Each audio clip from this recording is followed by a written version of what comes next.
Teleamazonas presenta 24 horas con Liz Valareso. El presidente Guillermo Lasso buscará desvincular el petróleo del pago de la deuda a China. En un conversatorio con los medios, Lasso dijo y dio detalles sobre su viaje a China, un acuerdo comercial con ese país, el desembolso del FMI, entre otros temas. Varios fueron los temas tratados por el presidente de la República, Guillermo Lasso, en su ya habitual conversatorio de los martes con los medios de comunicación.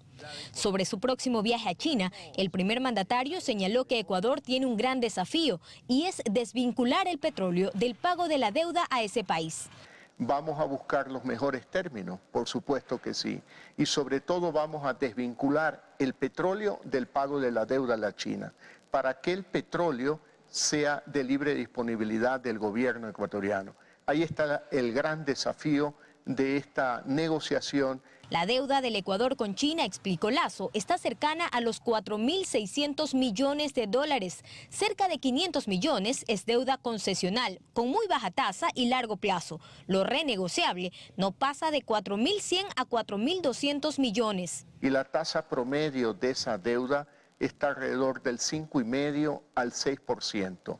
Es decir, es una tasa acorde con la tasa de interés de la renegociación de los bonos, renegociación que se llevó a cabo en el 2020. El presidente aclaró que este intento por aliviar los pagos con China no significa que existan problemas con el Fondo Monetario Internacional para los siguientes desembolsos. De hecho, recalcó que el siguiente envío de dinero por parte del multilateral se esperaría en marzo de este año. En cuanto al acuerdo comercial con China, Lasso ratificó que se busca consolidar los mercados del camarón, el banano y la pitahaya en ese país.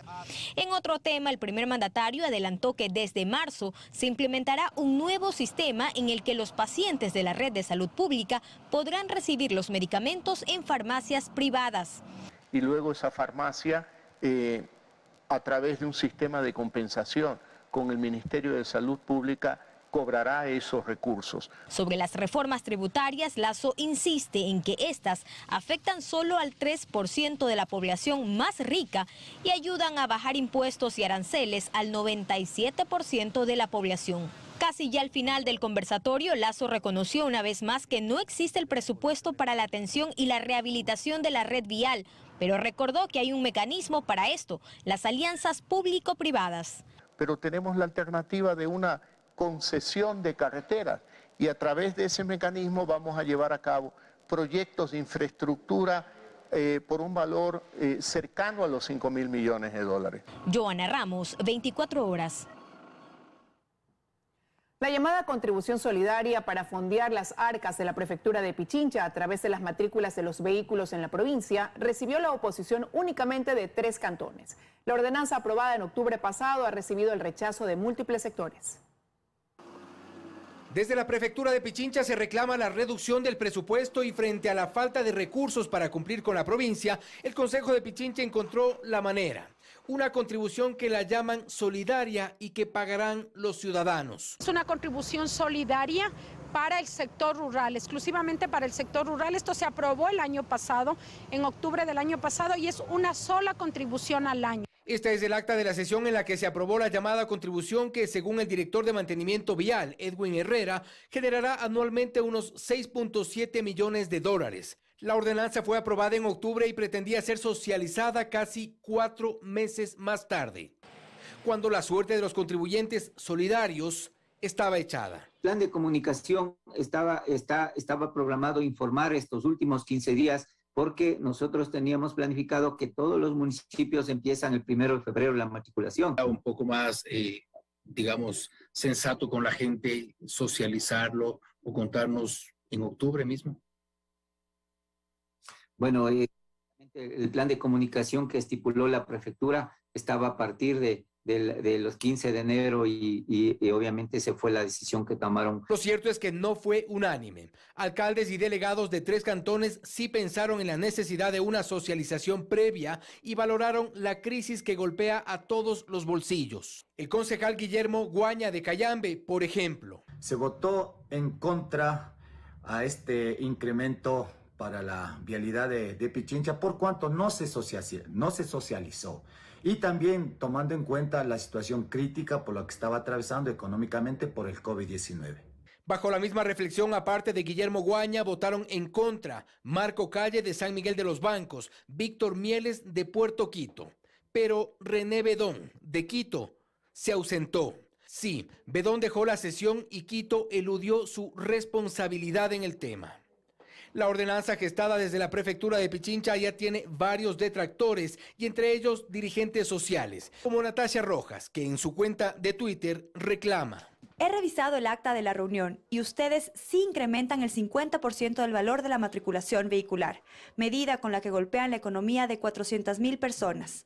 Raro que el delegado del municipio de Quito abandone la reunión. Lo cierto es que esta vez el caso ha sido elevado a investigación incluso desde la Comisión de Fiscalización de la Asamblea Nacional, que espera una respuesta por parte del GAT de Pichincha.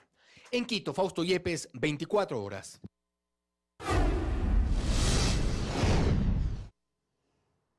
El gobierno dejó listo el proyecto de ley orgánica de seguridad integral y fortalecimiento de la fuerza pública. La ministra de Gobierno pide a la Asamblea que lo tramite como si se tratara de un proyecto urgente en materia económica.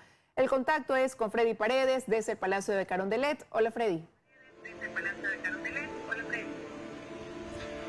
Hola, ¿qué tal, Liz? Amigos televidentes, muy buenas tardes. En efecto, ahora mismo la ministra de Gobierno junto al secretario jurídico y el asesor de esta Secretaría Jurídica que ha trabajado en la elaboración de este proyecto de ley orgánica de seguridad integral y fortalecimiento de la fuerza pública están ultimando los detalles. De hecho, la ministra ha dicho que al final de esta tarde entregará este proyecto de ley a la Asamblea entre las 5 y las 7 de la noche de hoy. La ministra ha dicho que este cuerpo legal contiene al menos 5 ejes en los cuales se plantean reformas a varios cuerpos legales, a su vez que engloban no solo a la policía, sino también al trabajo de Fuerzas Armadas. Y como se trata de una necesidad urgente del país, pide que traten con esa consecuencia los asambleístas este proyecto de ley, como si se tratara de un proyecto urgente en materia económica, dicho. Aquí el detalle de los temas que trae este proyecto de ley por parte de la ministra de Gobierno. El proyecto de ley se ha estructurado alrededor de 5 ejes. El primer eje de ellos es el uso de la fuerza, el uso progresivo de la fuerza. El segundo es la cooperación indispensable entre las fuerzas del orden. El tercero es los mecanismos de defensa indispensables para proteger a los miembros de la fuerza pública cuando realizan una intervención. El cuarto es un conjunto de reformas que se hacen al Código Orgánico Integral Penal y el final es un conjunto de normas indispensables que no tenemos en este momento para garantizar una mejor administración de los centros carcelarios.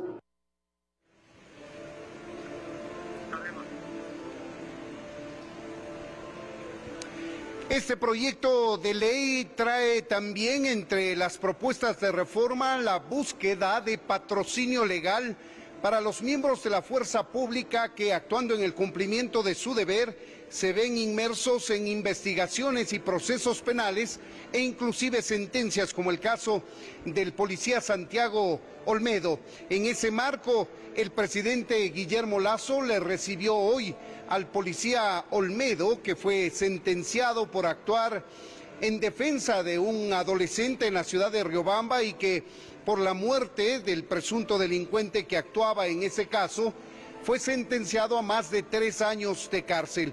El presidente Guillermo Lasso le ha reiterado a él y ha hecho pública su decisión de patrocinar legalmente a los policías y dar un apoyo político a todos los miembros de la fuerza pública.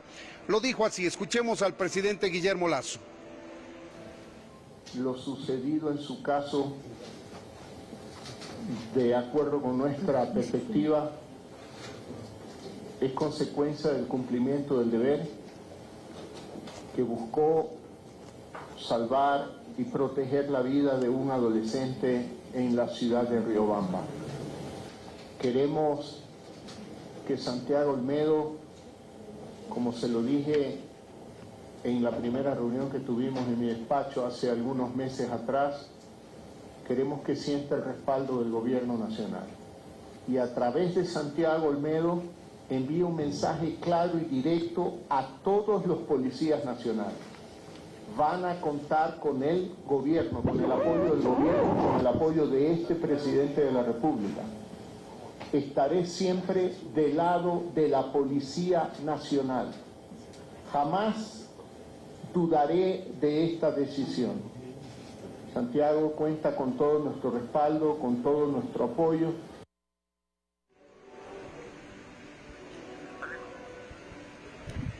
En este caso, el gobierno hará uso de la Ley de Servicio Público para financiar el patrocinio legal del policía Santiago Olmedo, algo que la ley no prevé específicamente. Sin embargo, para los servidores públicos es posible la asistencia del Estado. Se pedirá que el policía Olmedo escoja un abogado y eso correrá de cuenta, el pago correrá de cuenta del Estado ecuatoriano.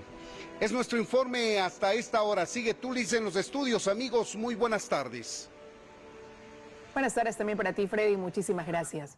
El viceministro del Interior lidera la mesa de seguridad en la gobernación del Guayas. El contacto es con Luisa María Heredia, quien se encuentra en el lugar y nos amplía esta información. Hola Luisa, adelante. Hola Liz, amigos televidentes, muy buenas tardes. Así es, un poco antes de las 11 de la mañana, justamente aquí en el Salón Simón Bolívar de la Gobernación del Guayas, empezó esta reunión en que están las autoridades que integran la mesa de seguridad convocada por el Ministerio de Gobierno. Esta jornada de trabajo, como bien decías, la lidera precisamente el viceministro del Interior, Max Campos, quien por disposición del presidente de la República, Guillermo Lasso, desde ayer hace base en la ciudad de Guayaquil, en el cuartel modelo específicamente, que es ahora el centro de operaciones desde donde se dirige en cada una de las acciones emprendidas en pro de la seguridad ciudadana. De lo que hemos podido conocer extraoficialmente, a esta hora trabajan en la conformación de submesas de seguridad que servirán para articular mejor la estrategia a implementar. El viceministro ayer por la tarde se reunió también con miembros de la Armada del Ecuador para definir los mecanismos de control fluvial que se fortalecerán en la ciudad. Recordemos que la Armada se encarga de los patrullajes en las riberas del río, especialmente en las inmediaciones del complejo penitenciario de Guayaquil. Y cabe mencionar que el Comando Conjunto de las Fuerzas Armadas desplegó ya un contingente de 500 hombres que apoyarán a la policía en los operativos de control de armas, municiones y explosivos, que son parte de la estrategia del gobierno para la lucha contra la delincuencia. Además, esta mañana, según precisó el gobernador del Guayas, Pablo Arosemena, arribaron a Guayaquil ya 572 agentes policiales de los 1.100 que el mandatario dispuso que sean enviados a Guayaquil para combatir el crimen organizado. Ellos se sumarán al resto de uniformados que ya trabajan en la zona 8 y que incluye también a San Borondón y Durán, para intensificar las labores de patrullaje, de las que se ha dicho ahora pues serán permanentes, serán 24/7 y con el doble del personal con el que se hacían antes. Es lo que les puedo detallar por ahora. Seguiremos aquí pues a ver cuáles son los resultados de esta mesa de seguridad. Liz, continúas en estudios, tienes más noticias. Muy buenas tardes. Buenas tardes también para ti, Luisa María. Muchísimas gracias. El aumento de droga decomisada no es la razón del incremento de los asesinatos en Guayaquil, dice un excomandante de policía y un experto en seguridad. Para ellos, la impunidad es el problema, pues 90% de los crímenes ocurridos en la ciudad quedan impunes y se decomisa droga sin detener a líderes de bandas. Lo dice el presidente, lo dijo la excomandante de la policía, la ministra, el gobernador y todos los que tengan que responder por la ola de asesinatos ocurridos en Guayaquil. Que lo que vemos es producto de la guerra contra el narcotráfico. La pregunta que nos debemos hacer es, ¿vale la pena tanta violencia por combate al narcotráfico? Pero eso de lo que parecen orgullosas las autoridades al decir que se han decomisado 270 toneladas de droga en 2021, ¿realmente es un avance dentro de esta lucha? Pero nada se dice de quienes están beneficiando de este supuesto mercado ilegal, porque el Ecuador al final ya no es un país de tránsito, es un país ruta, es un país de almacenamiento y es un país ideal para el lavado de activos. Ambos sostienen que el principal problema en este momento es la impunidad, pues el 90% de estos crímenes se queda en investigaciones, tal como ocurrió en el 2021. Además, de las 270 toneladas de droga incautadas, ¿dónde están los líderes de estas organizaciones? ¿O dónde está el dinero de estas bandas del narcotráfico? recursos económicos son lo que mueve el mundo criminal. A veces es muy complicado competir contra ellos, pero también puede haber una lógica de sobredimensionamiento. Además de la lucha de territorio para el envío de droga, ven un conflicto interno bastante fuerte, que es para la venta del alcaloide dentro de nuestro país, pues Ecuador ya es consumidor. Así se divide el territorio en Guayaquil. Más de 15 organizaciones se dividen la venta en el distrito metropolitano de Guayaquil. Algunos comparten territorio en el norte de la ciudad, otros en el centro, en el sur y también en Durán. Pero aquí también hay impunidad estadística, dicen estos consultados. Pues ¿cuál es la población consumidora de Ecuador? Es una de las preguntas. El Ministerio de Salud debería decirnos cuántas personas drogodependientes han fallecido justamente por sobredosis. El sistema de rehabilitación social nos debería decir cuántas personas drogodependientes están dentro del sistema. Si no tenemos confiabilidad en los datos, vamos a estar dando palos de ciego y los palos de ciego nos seguirán utilizando recursos sin tener el impacto. Durante el estado de excepción, la policía constantemente daba información sobre supuestos resultados de operativos. Pero estos expertos dicen que esto no es una lucha de cifras, de número de fallecidos frente a número de policías a implementarse, sino de acciones que realmente terminen en la reducción de muertes violentas en la ciudad. Dayana Monroy, 24 horas. Pese a que la Constitución dispone que policías y militares deberán ser juzgados por salas especializadas cuando se trate de delitos cometidos dentro de su misión específica, estas no existen en el país y son juzgados por jueces penales comunes. El cabo Santiago Olmedo es solo uno de los cerca de 900 policías a nivel nacional que tienen procesos penales abiertos en su contra por delitos cometidos dentro de su misión. El artículo 160 de la Constitución dispone que en estos casos policías y militares sean juzgados por salas especializadas, lo que a decir del constitucionalista Rafael Ollarte permitiría que se juzgue con mayor conocimiento. Las cuestiones de justicia penal policial y justicia penal militar son distintas a las de las comunes. ¿Por qué? Por las atribuciones que tienen los funcionarios de la fuerza pública. Es decir, el uso de la fuerza no es el mismo uso de la fuerza que tenemos los privados. No obstante, estas salas, dice Ollarte, no existen. Es decir, que ningún policía o militar ha sido juzgado por un tribunal especializado en la materia. Lo que la Constitución te ordena es que el juicio, la fase de juicio, sea sustanciado por salas penales, militares y policiales dentro de la función judicial, no por tribunales de garantías penales comunes. Pero el presidente de la Corte Nacional de Justicia, Iván Saquicela, asegura que estas salas especializadas en justicia policial y militar sí existen. En el caso de la Corte Nacional de Justicia, hemos tenido algunos casos en materia militar y policial. No son muchos casos numéricamente hablando, no es una gran carga procesal, pero naturalmente en la Corte Nacional, desde el nombre, la sala es sala especializada de lo penal, penal militar, penal policial y tránsito. Sin embargo, los casos que llegan hasta la Corte Nacional de Justicia pasan primero por instancias inferiores, en las cuales no se da el tratamiento especializado que determina la Constitución. De allí que Saquicela sostiene se debe hacer una reflexión sobre este tema. Yo creería que debe dialogarse con el propio Consejo de la Judicatura, que determine el cumplimiento de la norma constitucional y qué es lo más conveniente para la eficacia del sistema. Y desde luego, considerando la preocupación de la policía. Solicitamos una entrevista con el Consejo de la Judicatura, pero hasta el momento no hemos conseguido ninguna respuesta. En Quito, Belén Merizalde, 24 horas.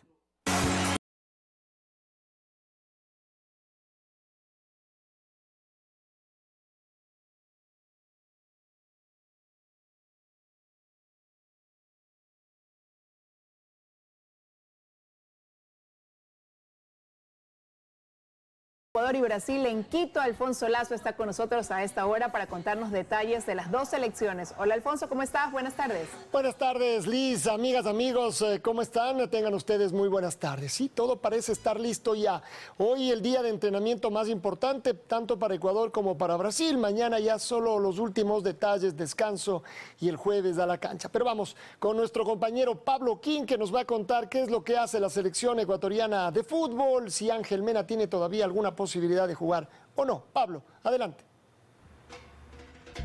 Hola, ¿qué tal? Buenas tardes, Alfonso, amigos y amigas de Teleamazonas, ¿cómo les va? Aquí estamos otra vez en la casa de la selección, junto a la tricolor que el jueves se enfrentará al combinado brasileño en la continuación de las eliminatorias sudamericanas, la fecha número 15. La noticia tiene que ver con el pronunciamiento que ya mismo entrega el presidente de la Federación Ecuatoriana de Fútbol, el señor Francisco Egas, y el pedido que ha hecho la Federación Ecuatoriana de Fútbol al COE Nacional para que revise la decisión que fue tomada para que el partido entre Ecuador y Brasil se juegue sin público. Ángel Mena, que llegó ayer en horas de la noche y que este día va a ser evaluado en la parte médica para saber si está o no está en el partido contra Brasil el día jueves a las 16 horas en el estadio Rodrigo Paz Delgado. Las últimas novedades de la selección ecuatoriana, las novedades de la tricolor, les presentamos enseguida en el video preparado para ustedes, amigos y amigas de Teleamazonas. El presidente de la Federación Ecuatoriana de Fútbol, Francisco Egas, a través de un comunicado oficial hizo el pedido para que el COE Nacional revise la decisión tomada este lunes de no permitir la presencia del público aficionado para el encuentro entre Ecuador y Brasil, programado para las 16 horas de este jueves en el estadio Rodrigo Paz Delgado. Además, este martes, la selección ecuatoriana de fútbol trabajó en la cancha Chucho Benítez de la Casa de la Selección.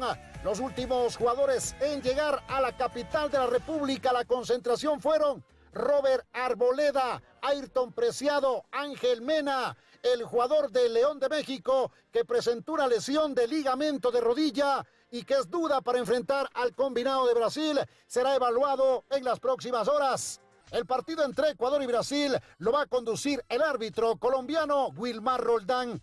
Pablo King, 24 horas.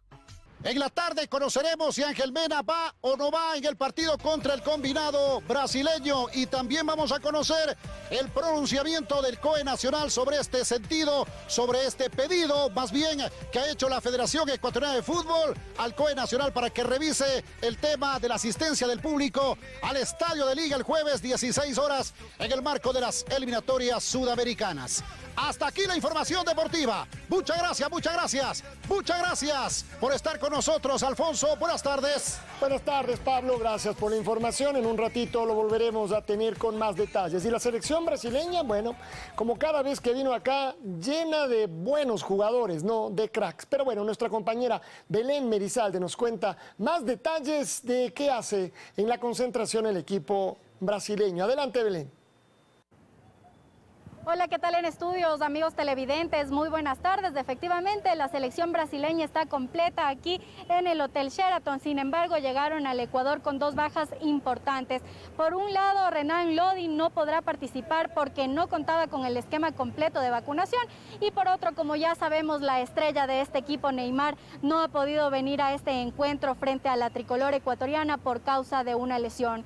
Nos indicaron que alrededor de las 4 de la tarde los seleccionados serán trasladados aquí muy cerca al estadio Atahualpa para realizar su primer entrenamiento en territorio ecuatoriano. Pero para conocer más detalles, nuestro compañero Diego Almeida ha preparado un completo informe al respecto. Veamos.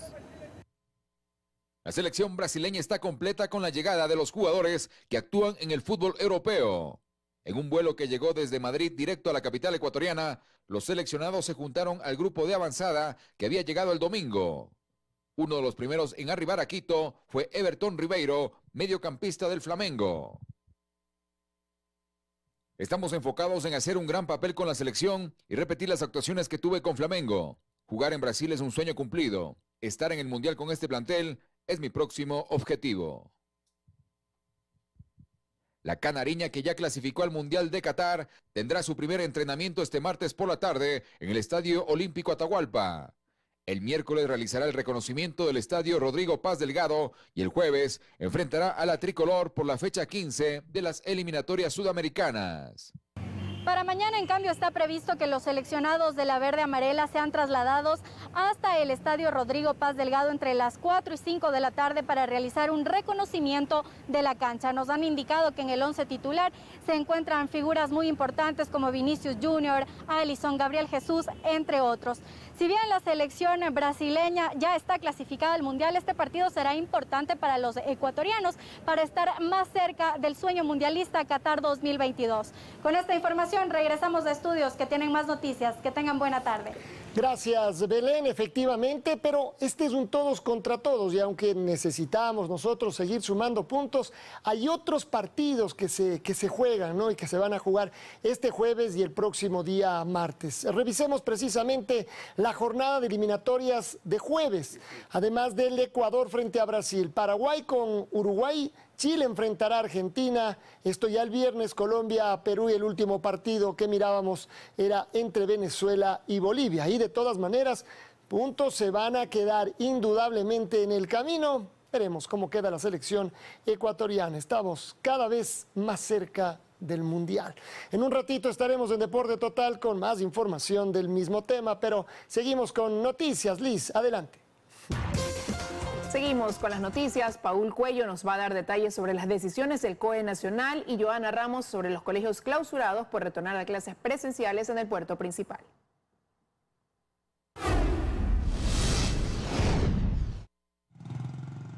El segundo debate de la ley de interrupción del embarazo en casos de violación inició con los aportes de expertos, médicos y representantes de grupos a favor y en contra del aborto. El debate parlamentario será suspendido para la siguiente semana, pues consideran que debe ser de forma presencial.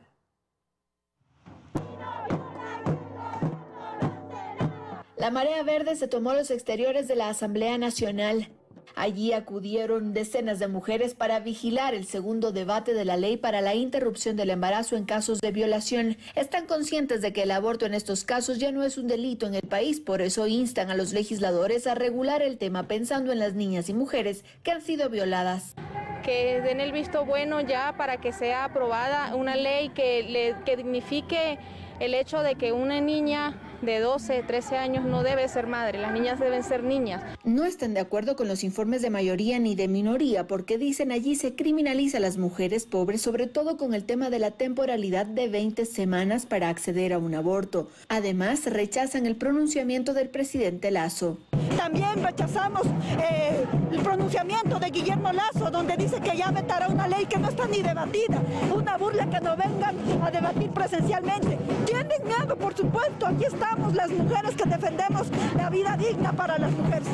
Mientras de forma virtual los legisladores dieron paso a comisiones generales, expertos y dirigentes de varios grupos a favor y en contra expusieron nuevamente ante el Pleno sus opiniones, sobre todo en los nudos críticos como la temporalidad. Propuesta de establecer plazos para acceder a los servicios de interrupción voluntaria del embarazo en caso de violencia sexual en el contexto ecuatoriano significaría crear una barrera de acceso que tendría impactos graves para muchas personas cuyos embarazos resultaron de una violación sexual. Lo único que se está pretendiendo hacer con este proyecto es favorecer el aborto libre y eso no está permitido por el ordenamiento jurídico ecuatoriano, por nuestra Carta Fundamental.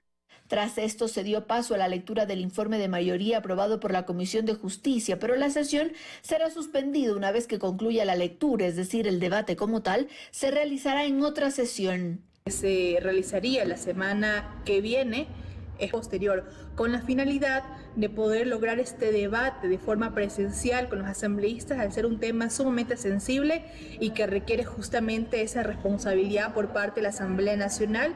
Consono hacia la responsabilidad que tienen que tener los 137 legisladores sobre una decisión tan importante y por lo que también consideramos que es pertinente que este debate se pueda dar dentro de la presencialidad. Pero además los legisladores requieren estar presentes en la asamblea para las conversaciones de último minuto y los cabildeos para así llegar a los acuerdos y dar paso a una normativa que reglamentará el aborto en casos de violación en el país. En Quito, Andrea Samaniego, 24 horas.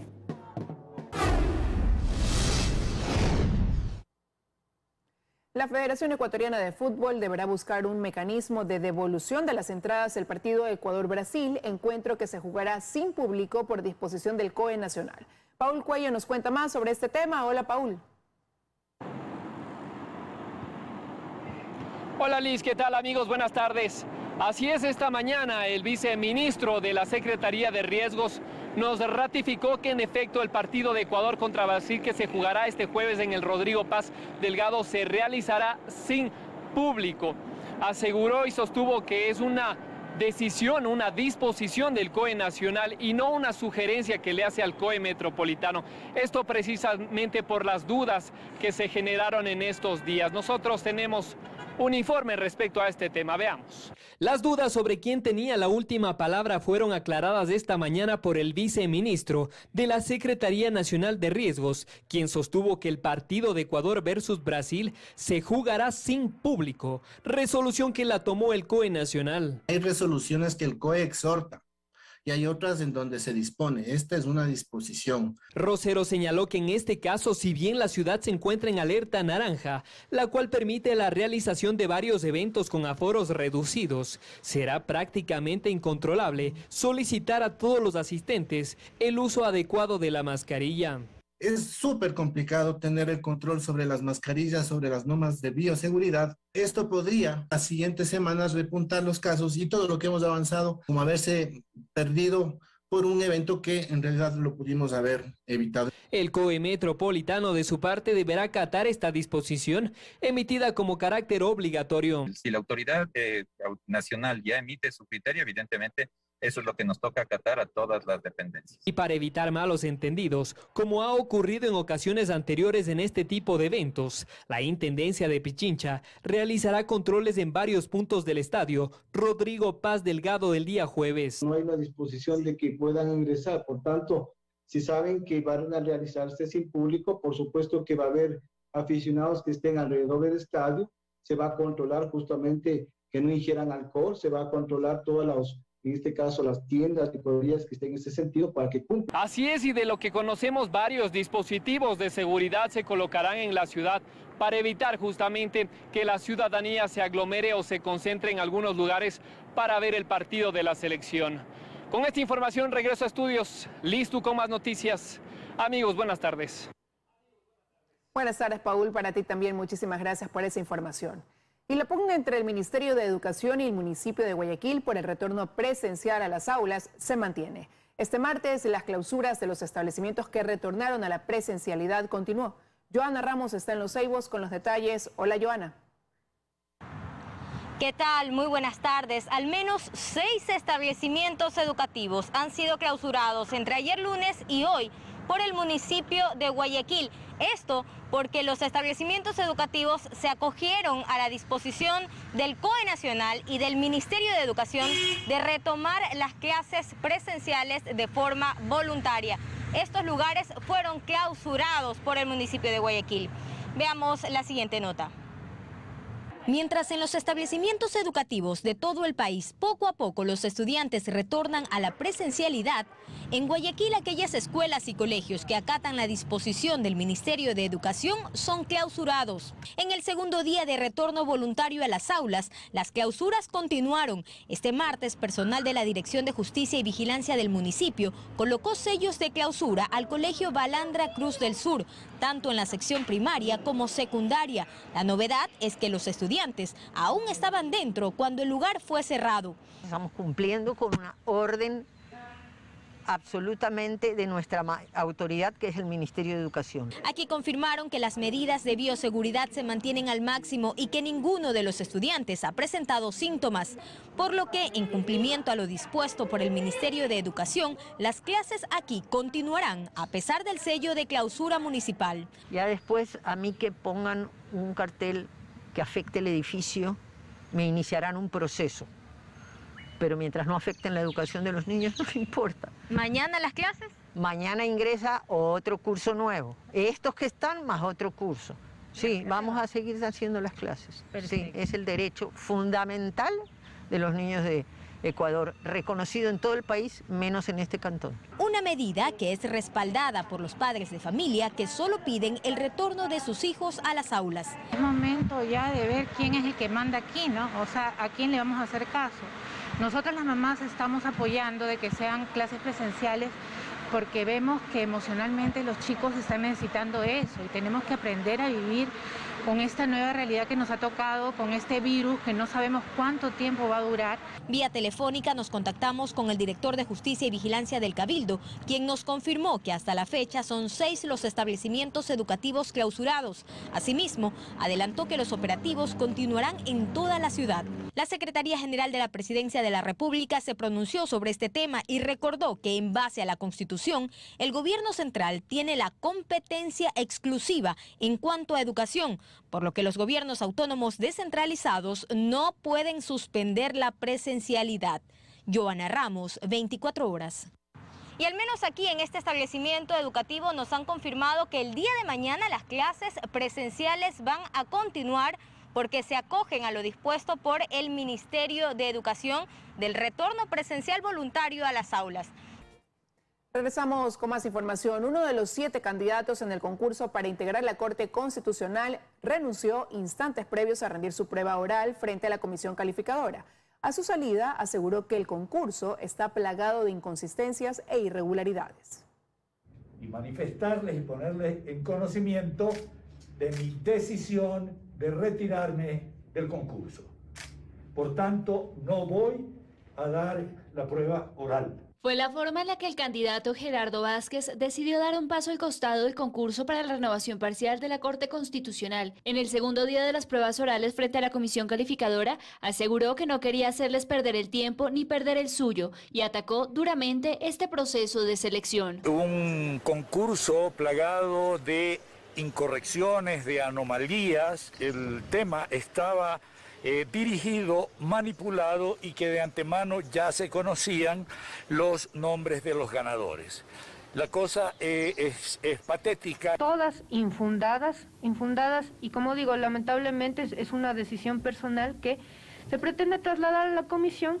Pero, insisto nuevamente, lo bueno hubiese sido que tengamos la oportunidad de escucharle y luego de escucharle tomar una decisión porque es lo que corresponde en derecho. Por lo que a 13 días de que se dé a conocer quiénes serán los jueces titulares, solo quedan 6 de los 9 candidatos iniciales. Para los comisionados esta decisión no es sorpresiva y podría responder a las bajas calificaciones obtenidas en la prueba escrita, pues los candidatos en un examen valorado sobre 40 obtuvieron desde 8 hasta 39 puntos. Pero ellos sabían las reglas de juego y nuevamente nosotros queremos, en primer lugar, tener la visión de la persona que va a ser constitucional, tiene que conocer los principios básicos de derecho constitucional. Este miércoles se avanzará con las pruebas orales de 2 candidatos más, Luis Fernando Zarango a las 16 horas y Jorge Sosa a las 17 horas. Concluidas estas pruebas, solo faltará conocer si existen pedidos de recalificación.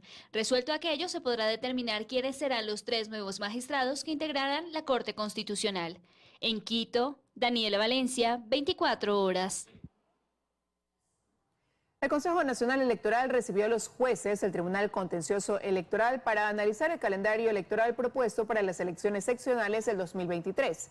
Los miembros del máximo órgano electoral hicieron observaciones a los plazos estipulados para que las organizaciones políticas ejerzan su democracia interna, pues los tiempos podrían chocar con los recursos que presentan al TCE.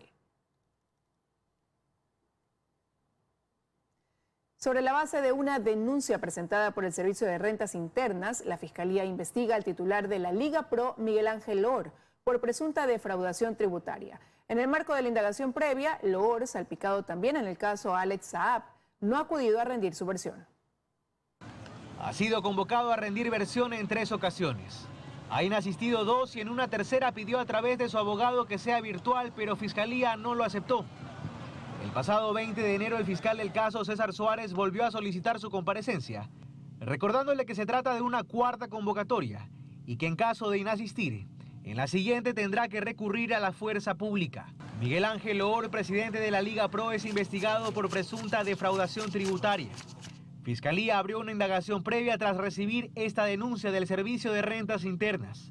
La directora zonal de la institución reportó que Miguel Ángel Loor, abogado de profesión, declaró no haber percibido ingresos bajo relación de dependencia en el año 2013.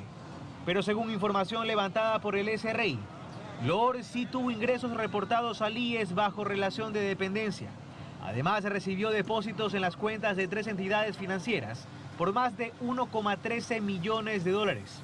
Otros hallazgos del SRI revelan que el titular de la Liga Pro recibió más de 328.000 dólares desde Panamá y que sacó en suma $124.000 a Colombia, España, Estados Unidos, Luxemburgo, Panamá y Perú. El medio digital Primicias recuerda otros detalles, como el cheque de $168.000 girado por Foglocons de Alex Saab en favor de Loor en 2013, y que en 2016 la justicia ecuatoriana liberó $47,5 millones de dólares. Estaban congelados mientras investigaba un presunto lavado de activos. $34 millones de Foglocons, reveló el portal periodístico, fueron transferidos a 2 firmas donde Miguel Ángel Loor figuraba como presidente y director. Hemos solicitado una entrevista con el presidente de la Liga Pro. Ni él ni su abogado han respondido a nuestro requerimiento. Se espera que Loor rinda versión en fiscalía en el caso de presunta defraudación tributaria el próximo 11 de febrero en Guayaquil. Carlos Acoto, 24 horas.